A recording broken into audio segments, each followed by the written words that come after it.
चलिए स्टार्ट करते हैं। पहला क्वेश्चन है, प्रमुख महिला हार्मोन का नाम बताओ। तो ये हो जाएगा एस्ट्रोजेन। हॉर्नबिल उत्सव कहाँ पर मनाया जाता है? हॉर्नबिल उत्सव की बात करें तो ये मनाया जाता है नागालैंड में।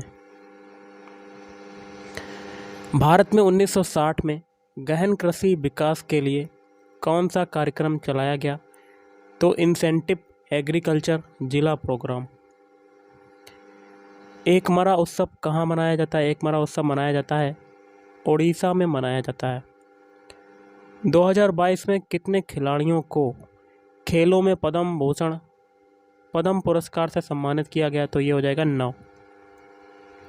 राउरकेला इस्पात संयंत्र कौन से देश के तकनीकी सहयोग से इसका निर्माण किया गया? तो ये हो जाएगा जर्मनी।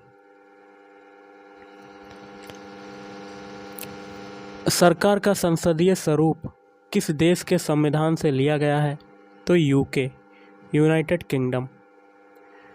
सिंधु घाटी सभ्यता के कौन से स्थल से पुजारी राजा की मूर्ति मिली है? तो ये हो जाएगा मोहनजोदड़ो। टेराकोटा का हल कौन से हड़प्पा स्थल से पाया गया? तो बनावली, हरियाणा। केंद्र सरकार के लिए कौन सा राजस्व का एक स्रोत नहीं है? तो ये हो जाएगा स्टाम्प शुल्क। विच्छेदनीयता का सिद्धांत का जो दूसरा नाम है वो क्या है? तो पृथक्करणीयता का सिद्धांत। इस सिद्धांत का काम क्या होता है? इस सिद्धांत का काम संविधान में निहित मौलिक अधिकारों की रक्षा करना है। कौन सा भौतिक कारक भारत की जनसंख्या वितरण को प्रभावित नहीं करता? औद्योगिकरण। प्रथम स्वतंत्रता संग्राम के दरमियान मंगल पांडे किस रेजिमेंट में ब्रिटिश सेना के सिपाही थे? 34वीं बंगाल नेटिव इन्फेंट्री। कौन से केंद्र शासित प्रदेश में 0% वन क्षेत्र हैं? तो लक्षद्वीप। कौन से वर्ष को स्थिर जनसंख्या वृद्धि अवधि के रूप में जानते हैं? 1921 से 1951। Rhythmic echoes and reflections Kathak पुस्तक किसने लिखी? शोभना नारायण। इम्पोर्टेंट क्वेश्चन है, इसको तैयार कर लेना। शोभना नारायण की पुस्तक का नाम आ सकता है तो आप तैयार कर सकते हैं। Rhythmic echoes and reflections Kathak. कौन सी प्रोटीन से बाल बने होते हैं? तो ये हो जाएगा केराटिन। ये भी इम्पोर्टेंट क्वेश्चन है। महात्मा गांधी सबसे पहली बार कांग्रेस के मंच पर कब आए? 1901 में आए थे, कोलकाता अधिवेशन। कौन सा अधिकार भारत में कहीं भी रहने और बसने का उपबंध करता है? स्वतंत्रता का अधिकार। कौन से हड़प्पा स्थल में पोतगाह जैसी संरचना मिली है? लोथल। सुंदरबन डेल्टा के निर्माण में कौन सी नदियां अपना योगदान देती हैं? गंगा, ब्रह्मपुत्र और उनकी सहायक नदियां।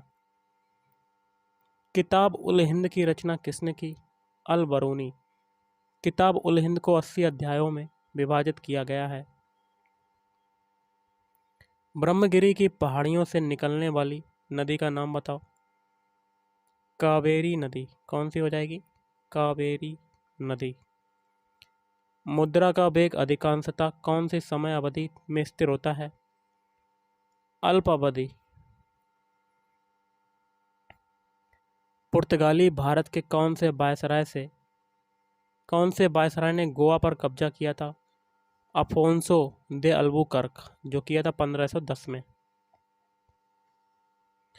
रजिया सुल्तान किसकी पुत्री थी? इल्तुतमिश की।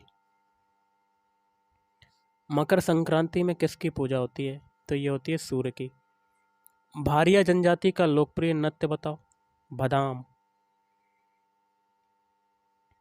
2011 की जनगणना के आधार पर किन राज्यों की साक्षरता दर सबसे कम है? बिहार व राजस्थान। कौन सी संस्था मुद्रा ऋण उपलब्ध नहीं कराती? भारतीय रिजर्व बैंक। स्वामी विवेकानंद के गुरु का नाम बताओ। रामकृष्ण परमहंस। हिंद स्वराज कब प्रकाशित हुआ? 1909 में प्रकाशित हुआ था। हरिके बैराज कौन से राज्य में स्थित है? पंजाब में। यहाँ से इंदिरा गांधी नहर निकलती है। सुरेश तेंदुलकर समिति ने किस वर्ष अपनी रिपोर्ट पेश की? 2009 में। 17वीं लोकसभा में सबसे ज़्यादा सांसद कौन से राज्य से हैं? उत्तर प्रदेश। करगम कहाँ का लोक नृत्य है? तमिलनाडु। यामिनी रेड्डी कौन से नृत्य से संबंधित हैं? कुचिपुड़ी नृत्य से। फूल देई त्योहार कहाँ के लोग मनाते हैं? उत्तराखंड। नीति आयोग का गठन कब किया गया?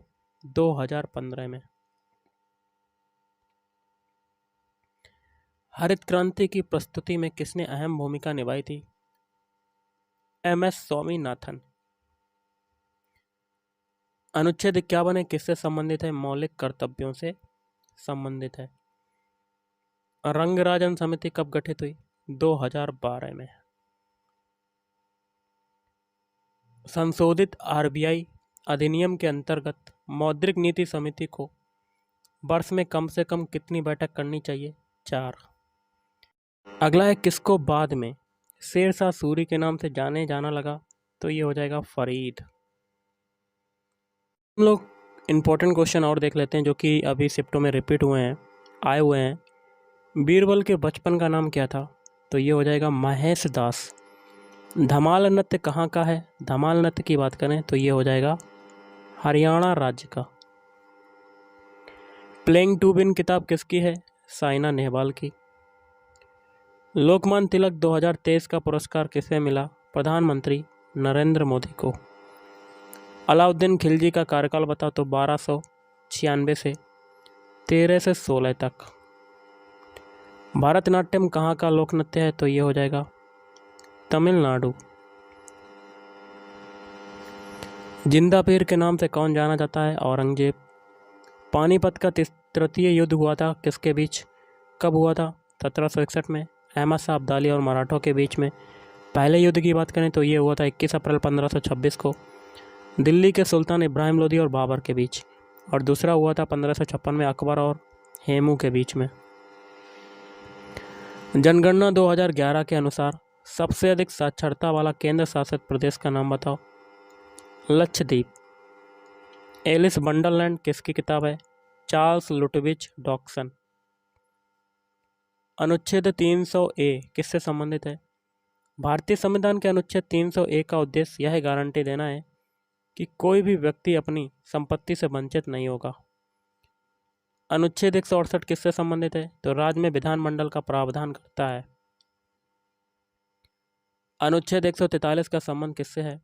जो कोई भी गैर कानूनी जनसमूह का सदस्य होगा तो उसे किसी एक अवधि के लिए कारावास की सजा, जिसे 6 महीने तक बढ़ाया जा सकता है, या आर्थिक दंड या दोनों से दंडित किया जाएगा। मगध साम्राज्य का पहला वंश कौन सा था? हर्यक वंश। हर्यक वंश की स्थापना की थी बिंबिसार ने। और आज का लास्ट क्वेश्चन है, हॉर्नबिल महोत्सव कहाँ मनाते हैं? अभी बताया था नागालैंड में।